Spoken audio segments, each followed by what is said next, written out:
Muy buenos días a todas y todos los que ya están conectados a nuestro webinar de campaña de invierno 2025. Tal como les habíamos anunciado previamente, hoy nos toca el tema de enfrentamiento del paciente adulto con infección respiratoria grave. Para aquello hemos invitado al especialista, doctor Francisco Arancibia, quien es jefe del Servicio de Medicina Respiratoria del Instituto Nacional del Tórax, de la Clínica Santa María y además es profesor agregado a la Universidad de Chile. El doctor Arancibia es un experto que habitualmente participa con nosotros en la elaboración de documentos que tienen que ver con la temática de salud respiratoria, a quien le agradecemos su disposición para participar en este webinar. Antes de darle el pase al doctor Arancibia, solamente recordar que las preguntas que tengan, por favor, escribirlas en el chat y al final de la presentación del doctor Arancibia yo las voy a ir leyendo. Así que dejo con ustedes ahora al doctor Arancibia. Hola, ¿qué tal? Muy buenos días a todos y todas. En primer lugar, dar las gracias a Patricia Contreras por esta invitación a esta charla, ¿no es cierto?, de campaña invierno del MinSal.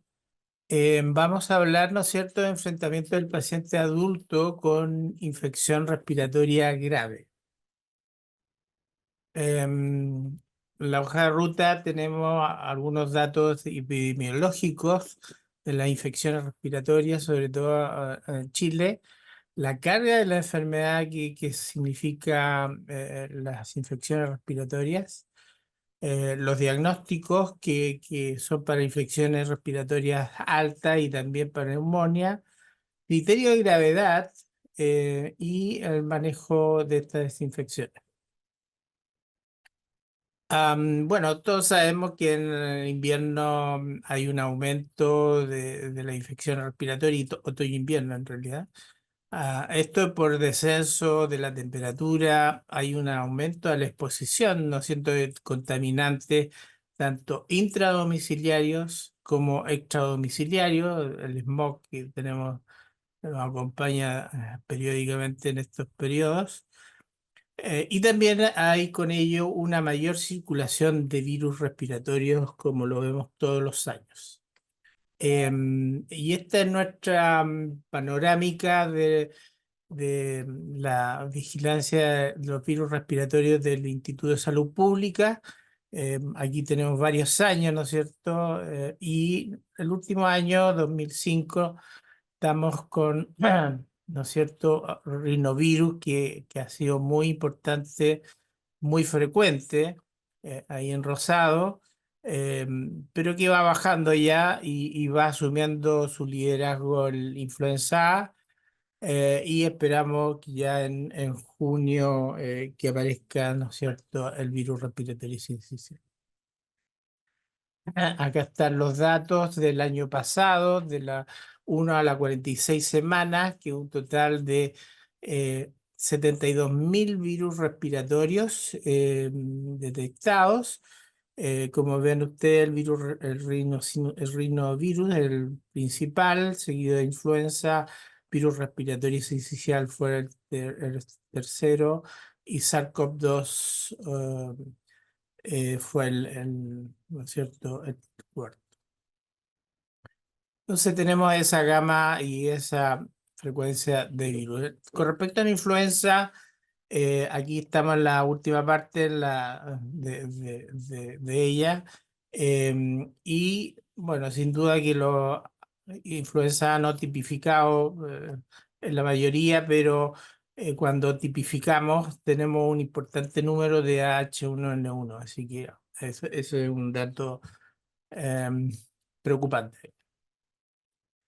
Cuando hablamos de infecciones respiratorias, tenemos que referirnos a dos tipos de ellas, ¿no es cierto? Las infecciones respiratorias altas y las infecciones respiratorias bajas.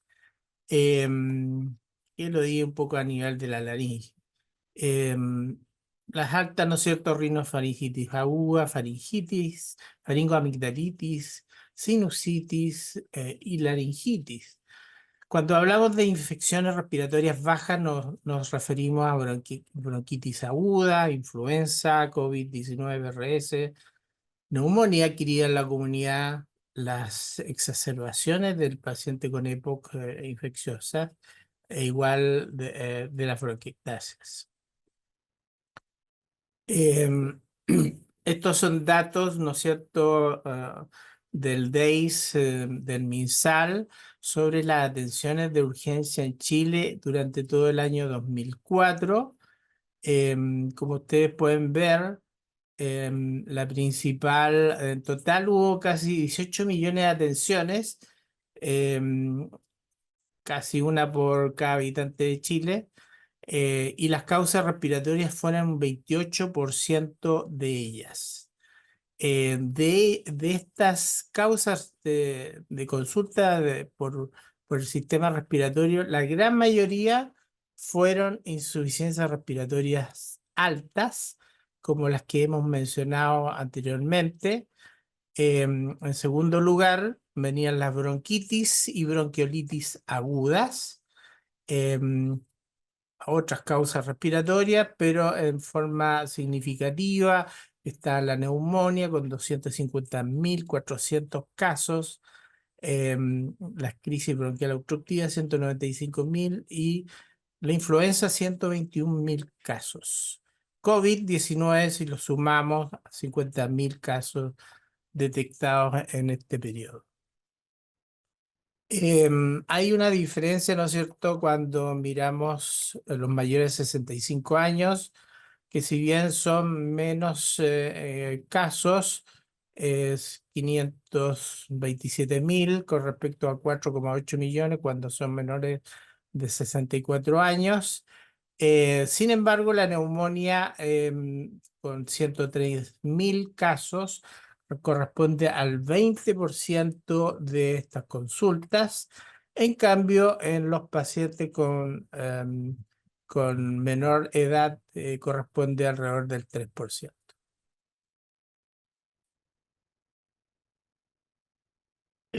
Factores de riesgo para neumonía, ¿no es cierto? Y infecciones respiratorias en general, pero sobre todo neumonía, edad avanzada, 65 años, es uno de los más importantes. Otro factor de riesgo, el tabaquismo, ¿no es cierto? Que altera la depuración mucociliar. Otros, EPOC, que es conocido, asma bronquial. Otro elemento de salud pública como mala salud bucal, mal estado nutricional, deterioro funcional, pacientes que son frágiles, los mayores de edad tienden a eso, exposición ambiental, terapias inmunosupresoras.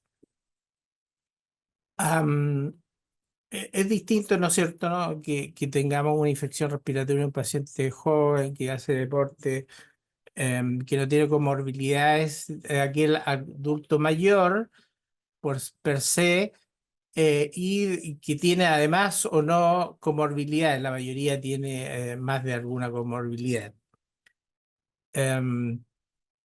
Y cuando estos pacientes, sobre todo los mayores de 65 años, son hospitalizados, acá vemos que la mayoría, ¿no es cierto?, son de 65 años.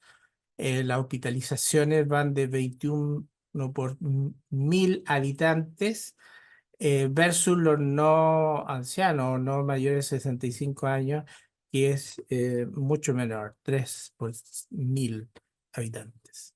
Estos son datos de Estados Unidos. Y las comorbilidades también juegan un impacto importante en la incidencia de hospitalización. La mayoría en esta casuística de Estados Unidos fue de EPOC, insuficiencia cardíaca, accidentes cerebrales, diabetes, y fumadores. Ah, con respecto a las muertes, sabemos que a nivel global, en el año 2021, la OMS catalogó a las infecciones respiratorias bajas como la quinta causa de mortalidad a nivel mundial. Ha ido bajando. Sin embargo, cuando nos fijamos en aquellos países con bajos ingresos económicos, esta puede ser la primera causa de muerte en ese país. En Chile, hicimos nosotros un trabajo que lo publicamos en la revista chilena de enfermedades respiratorias. Abarcamos el periodo 2000 a 2016 y fue ajustado por edad. Y esto mostró, ¿no es cierto?, que en mayores de 15 años la mortalidad bajó de 56,3 el año 2000 por 100.000 habitantes a 21,7 por 100.000 habitantes el año 2016. O sea, una reducción muy importante del 61,9%. Y eso ha coincidido, ¿no es cierto?, con medidas de salud pública que se han implementado a nivel del país, como es la vacunación contra la influenza, la contra el neumococo, la apertura de salacera, la, también elementos como la incorporación de la neumonía del paciente ambulatorio a GES. O sea, hay una serie de medidas de salud pública que están incidiendo en este resultado. También una mejoría a nivel de la medicina a nivel país. Sin embargo, cuando miramos quiénes se nos mueren, principalmente, y tanto en el año 2000 como en el 2016, los pacientes que se mueren mayoritariamente son los pacientes mayores de 65 años, llegan al 87% de las muertes. Y si miramos los mayores de 80 años, esta llega a 67%. Si miramos la sintomatología de las infecciones respiratorias, y este cuadro está hecho para PRS, pero aplica para la mayoría de las infecciones respiratorias. Miremos las infecciones respiratorias altas en el recuadro rojo. BRS, influenza, coronavirus estacional, COVID-19, metaneumovirus y rinovirus, y vemos que la mayoría tiene los mismos síntomas: congestión nasal, garganta irritada, puede haber ronquiera. Estos son los síntomas típicos de una rinofaringitis que tenemos varias veces en el año. Em, Sin embargo, cuando vamos a mirar por estos mismos virus los síntomas respiratorios bajos, esto se agrega a tos, puede haber sibilancias por afectación bronquial, disnea, expectoración, en algunos casos dolor torácico, y síntomas sistémicos pueden haber fiebre, mialgia, fatiga, cefalea. Y cuando tratamos de diferenciar, ¿no es cierto?, los distintos virus, es bastante difícil diferenciarlos unos de otros. La neumonía, que es una de las infecciones mayores, ¿no es cierto?, que se puede producir en el aparato respiratorio, es un diagnóstico clínico radiológico. Del punto de vista clínico, un paciente que tiene fiebre, tiene tos, tiene expectoración, a veces mucopurulenta, y en algunas ocasiones rumbrosa o con pintas de sangre. eh, Puede haber dolor pleurítico en algún grupo de estos pacientes cuando hay afectación pleural. Y cuando lo examinamos, encontramos algunos signos focales: broncofonía, crépitos, que pueden estar presentes en este paciente. Este estudio nos habla, ¿no es cierto?, de la sensibilidad y especificidad de los síntomas y síntomas de neumonía, y la mayoría, ¿no es cierto?, como ustedes pueden ver, algunos tienen alta sensibilidad, pero muy baja especificidad, como incremento de la tos o nueva tos, o, ¿no es cierto?, temperatura mayor de 38, baja sensibilidad, pero alta especificidad. Y si tomamos varios de estos elementos para ver la probabilidad de neumonía con estos elementos clínicos, la probabilidad no alcanza el 50%. Por tanto, como dije al principio, idealmente este paciente requiere una evaluación no tan solo clínica, sino también radiológica, como lo vemos en esta radiografía que se observa, ¿no es cierto?, en la base del pulmón derecho, una opacidad condensante. En algunas zonas podemos ver broncograma aéreo. Y eso completa el diagnóstico de neumonía adquirida en la comunidad. Pero muchas veces no disponemos de la radiografía en forma inmediata o simplemente no la disponemos, pero si tenemos una alta sospecha, un examen físico eh, que con estos elementos que hemos conversado, se recomienda el iniciar el tratamiento antibiótico lo antes posible, porque esto puede sellar el pronóstico de este paciente. Su retraso aumenta el riesgo de complicaciones y también de la muerte de este paciente. Con respecto a la etiología, aquí muestro 3 trabajos que se han hecho en Chile con respecto a la etiología de la neumonía. La mayoría de las causas son bacterianas. 42% en el estudio de Lusinger, que lo hizo en la Universidad de Chile, Saldía, en la Católica 23%. Un estudio que hicimos en 4 hospitales de Chile de neumonía grave, 51%, y el principal bacteria es el neumococo, como ustedes pueden ver acá. Hay gérmenes típicos que están presentes, micoplasma, también legionela, eh, clamidia. Sin embargo, los virus respiratorios han emergido como una causa muy importante y acá es el 34,8% de los casos de neumonía en el estudio de Lusinger. Otro dato interesante que a veces hay coinfección, ¿no? O sea, hay virus y bacterias o bacterias, más de un virus o más de una bacteria. Em, otro tópico importante cuando nos enfrentamos a una infección respiratoria y también, sin duda, a una neumonía es la gravedad de esta neumonía, porque tiene implicancias en la conducta que voy a tener. Este paciente lo puedo seguir tratando de forma ambulatoria. Tengo que hospitalizar este paciente. ¿Dónde lo hospitalizo? ¿En sala? ¿En UCI? Son elementos que al clínico lo hacen, ¿no es cierto?, que tenga que recurrir a varios, digamos, elementos no tan solo clínicos. Cuando estaba en la pandemia de COVID-19, ¿no es cierto?, Em, tratamos ¿no es cierto?, optimizar las hospitalizaciones y hospitalizar solamente aquellos más graves.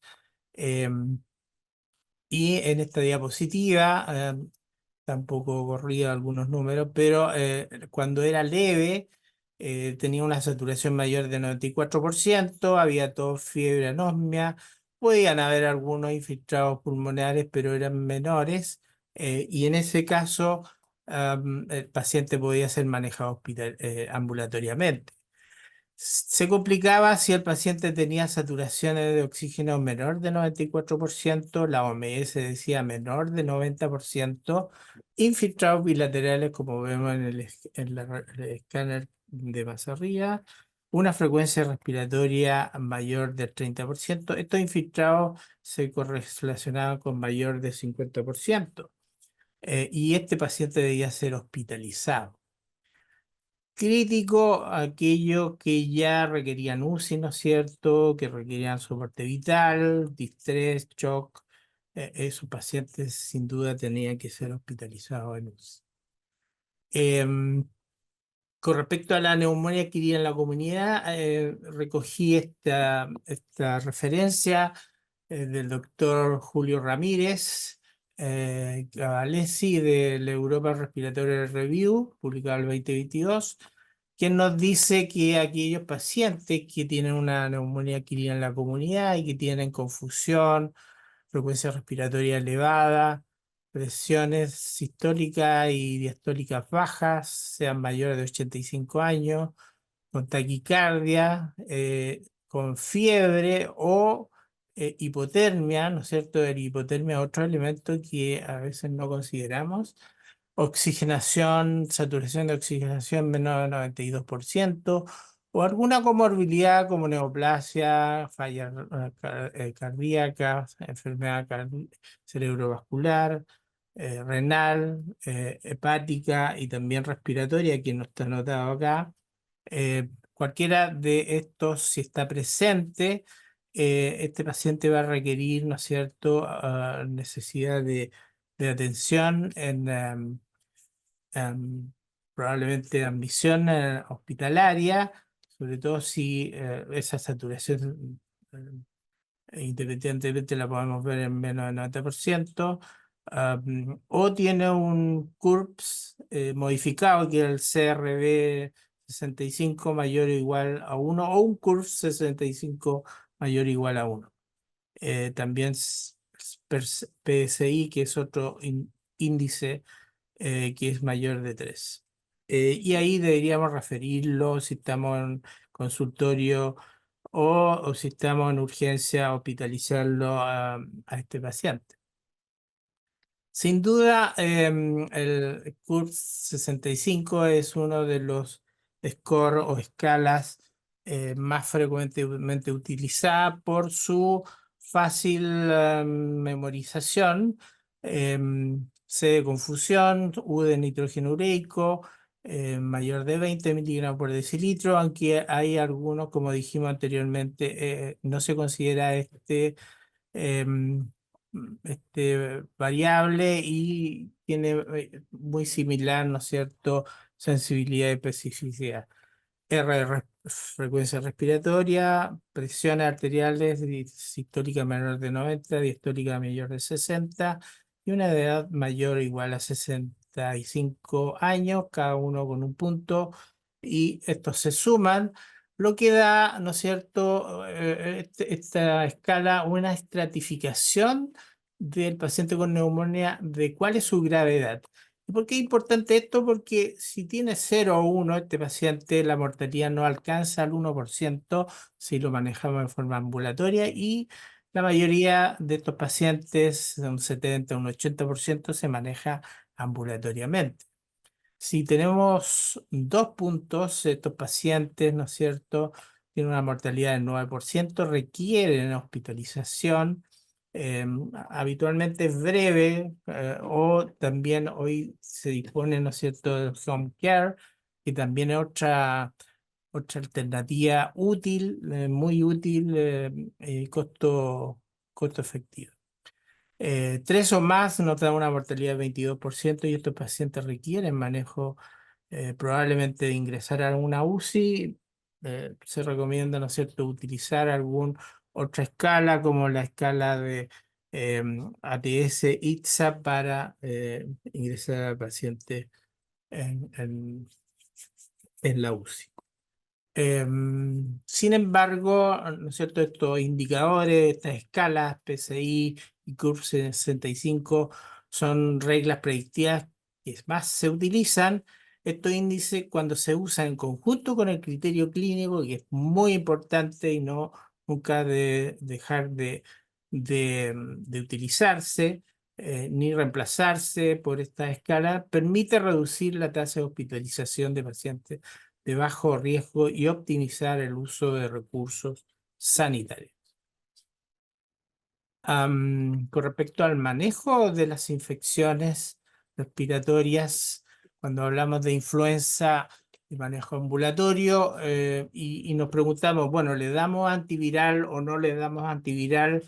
Recientemente hemos estado trabajando con Patricia y otros colegas en el MinSal, para sacar alguna recomendación, y esta es una de ellas.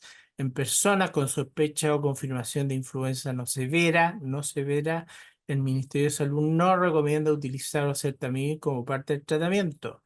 Esta recomendación aplica para personas con y sin factores de riesgo, porque el oseltamivir, en comparación con el tratamiento estándar, digamos, no ofrece ningún beneficio. Esto tiene alta certeza sobre el efecto neto. Em, en una neumonía, sí, tiene indicación de tratamiento antibiótico, y sí hemos descartado que sea influenza y podemos manejarla ambulatoriamente.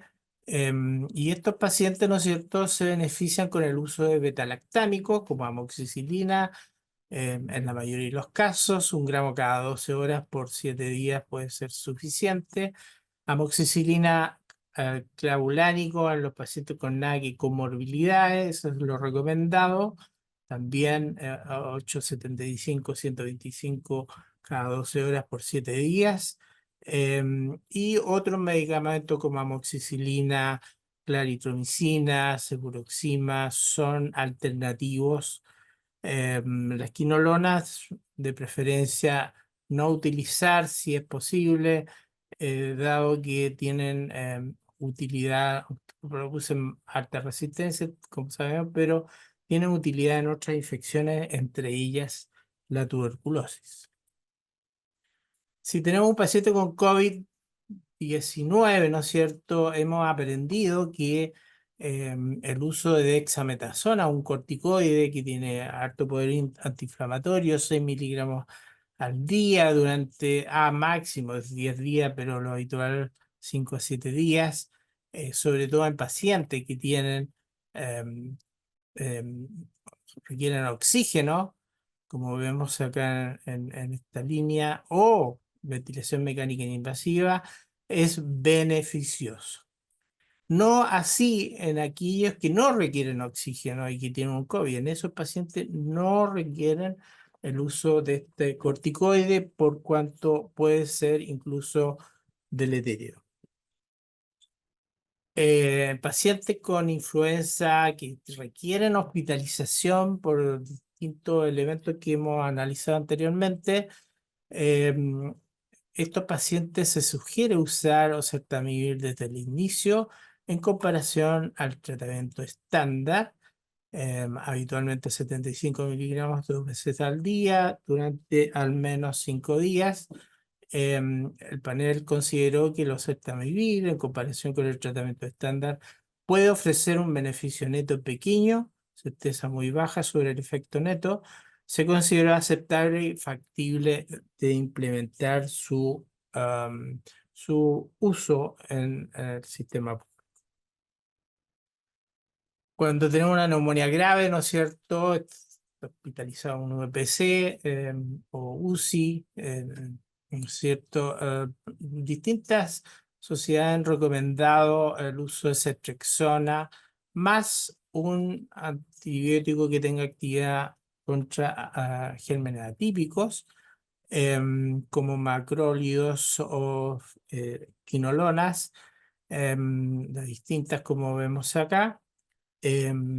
Nosotros hicimos el consenso y fue publicado el año 2023, y en ella, ¿no es cierto?, recomendamos el uso también del betalactámico asociado a macrólidos, principalmente más que los quinolonas, porque es más efectivo que la monoterapia con betalactámico en pacientes con inmunocompetente con NAC grave. Esta es una recomendación moderada con calidad de evidencia alta. Y también se usa, es decir, eh, confirmamos o ratificamos el uso de una terapia biasociada en los pacientes con neumonía grave, y ratificamos el uso de betalactámicos más macrólidos, em, porque tiene mejor calidad de evidencia para macrólidos que fluoroquinolonas. Otro aspecto interesante en los pacientes con infecciones graves es el uso de corticoides. En pacientes con neumonía grave, sugerimos el uso de corticoides si hay shock. Esas han sido las recomendaciones que han hecho las guías europeas, con las guías ALAT, digamos. Esto es publicado el 2023 en European Respiratory Journal. Es una recomendación condicional con baja calidad de la evidencia. esta recomendación no se aplica a pacientes con neumonía viral, influenza, SARS, no es SARS-CoV-2, este SARS solo, y MERS. Tampoco en diabetes con una diabetes no controlada, o que estén ya usando corticoides por otras razones. Se recomienda metilprednisona a los 5 miligramos por kilo de peso cada 12 horas durante 5 días. Esta es una opción razonable en esos pacientes. No obstante, hay algunos artículos que salieron después de esa recomendación, y este es un trabajo francés realizado ¿no es cierto?, en 31 UCI de Francia, en la cual evaluaban la infusión de 200 miligramos de hidrocortisona durante 8 o 14 días. En 800 pacientes ingresaban en UCI con neumonía grave no viral, y encontraron disminución significativa de la mortalidad, una mortalidad de 6,2% en el grupo de hidrocortisona y 11,9% en el grupo placebo. Esto ha dado mucho que hablar, y, digamos, todavía está pendiente ratificar por algún otro estudio randomizado si esta medida es la que debemos seguir en forma sistemática. El manejo de la insuficiencia respiratoria aguda es otro tópico muy importante en las infecciones respiratorias. Aquellos que tienen una saturación menor del 90% van a requerir oxigenoterapia, ya sea por naricera o multiven.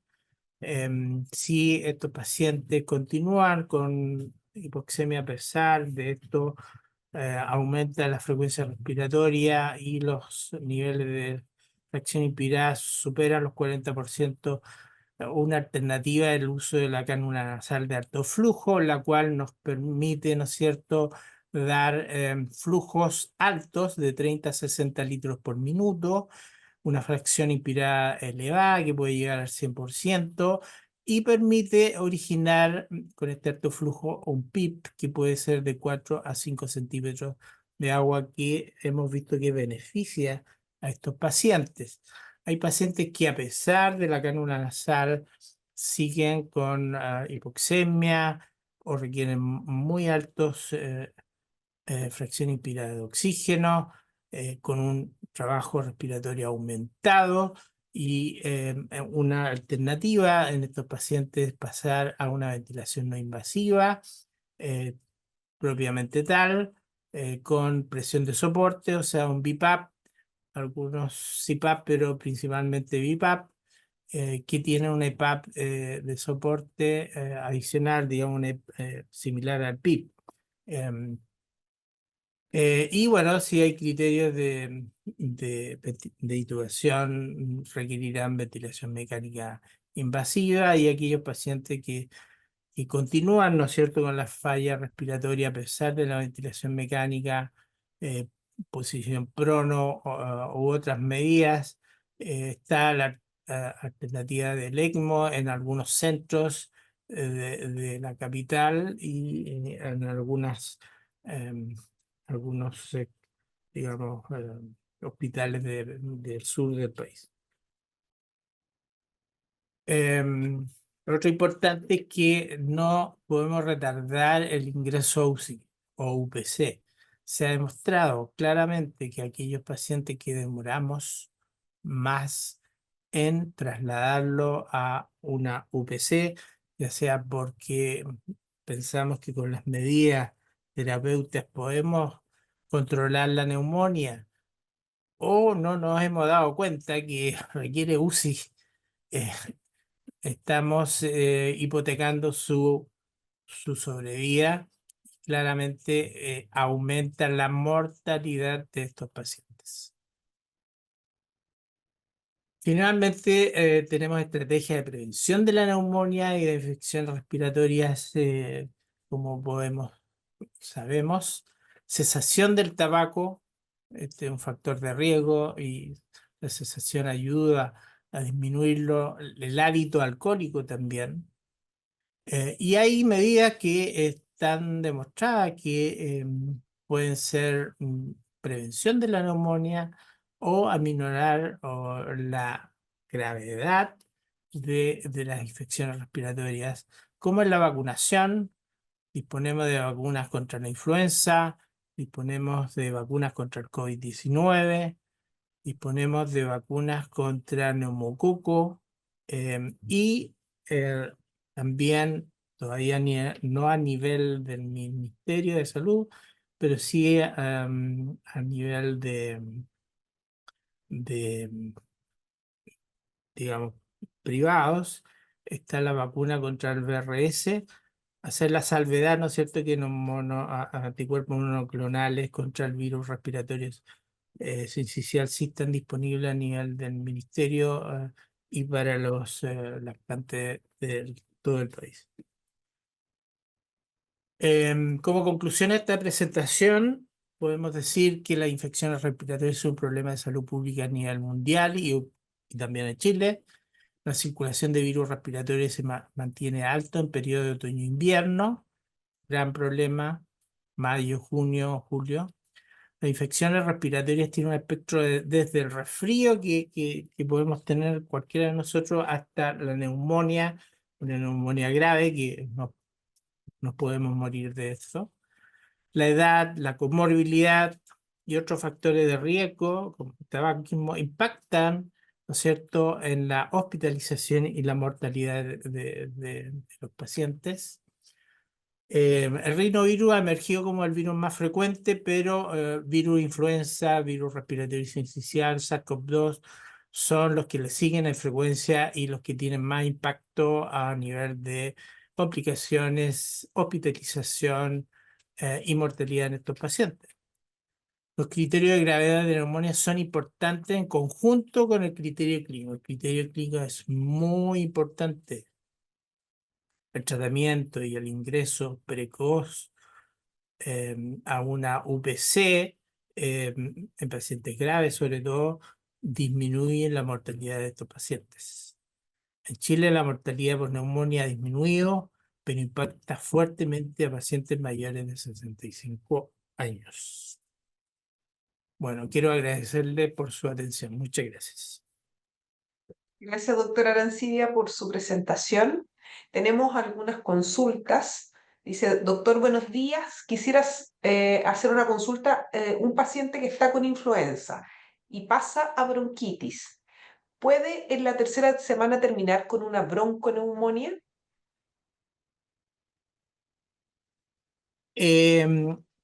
No sé si es la tercera semana, pero sí hemos visto que pacientes que vienen a urgencia, les diagnosticamos una influenza, se pueden ir a la casa y regresan a la semana con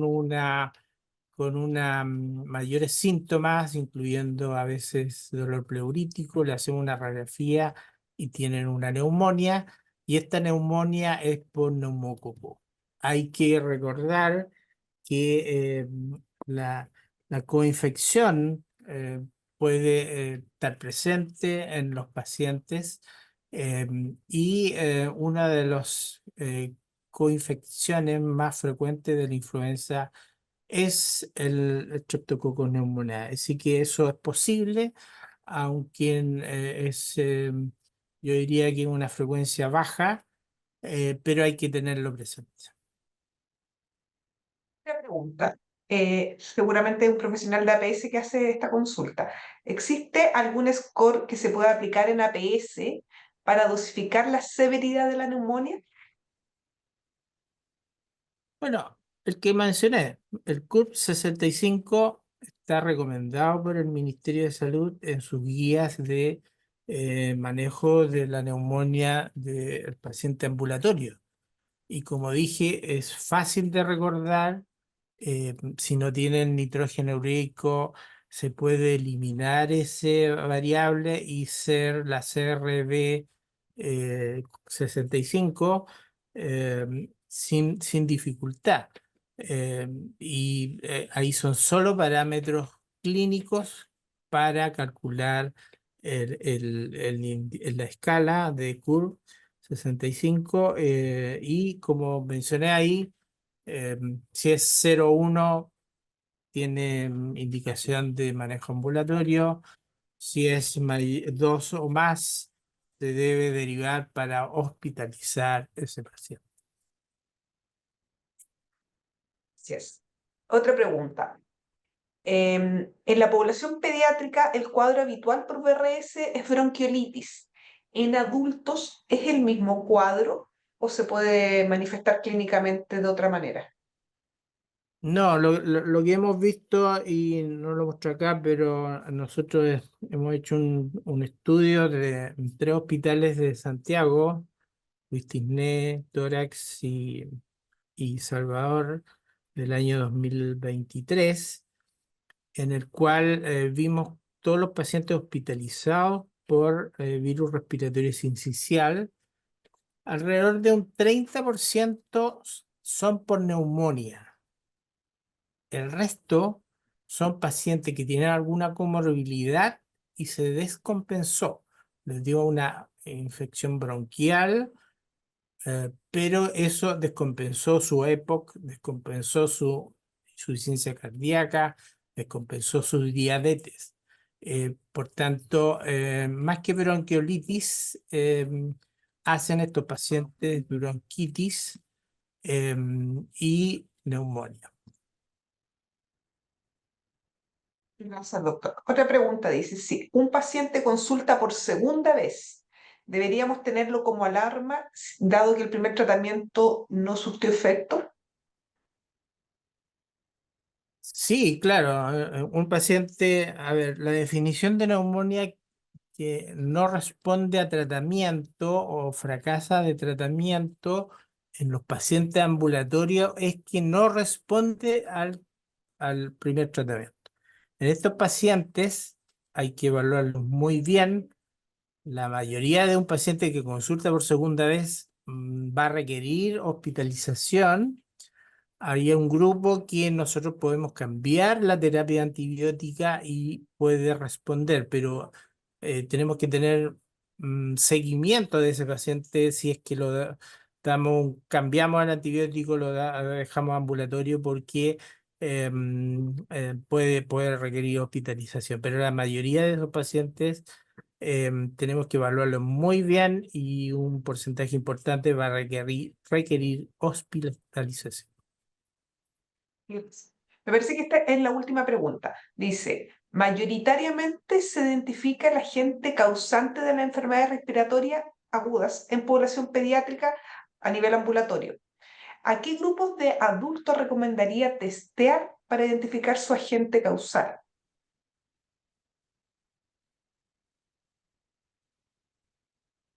Em, a ver, yo creo que hay que diferenciar em, neumonía por bacterias de neumonía viral.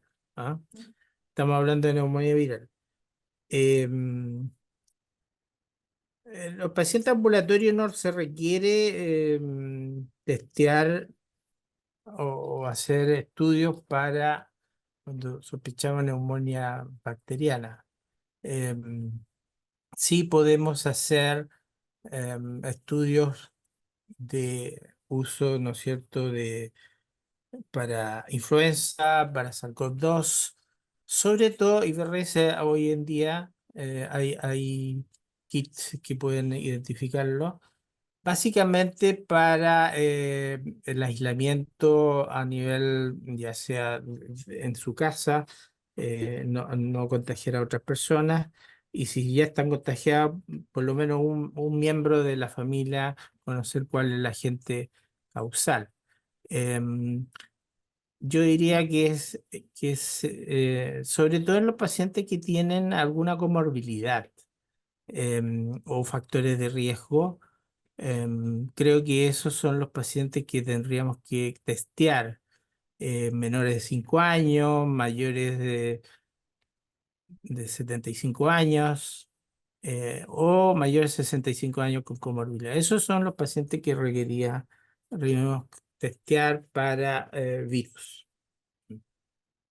Apareció una pregunta más en el chat. Dice, ¿qué sucede en el caso de un paciente que al realizar el seguimiento en el día 3 se siente bien y dejaron el tratamiento antibiótico?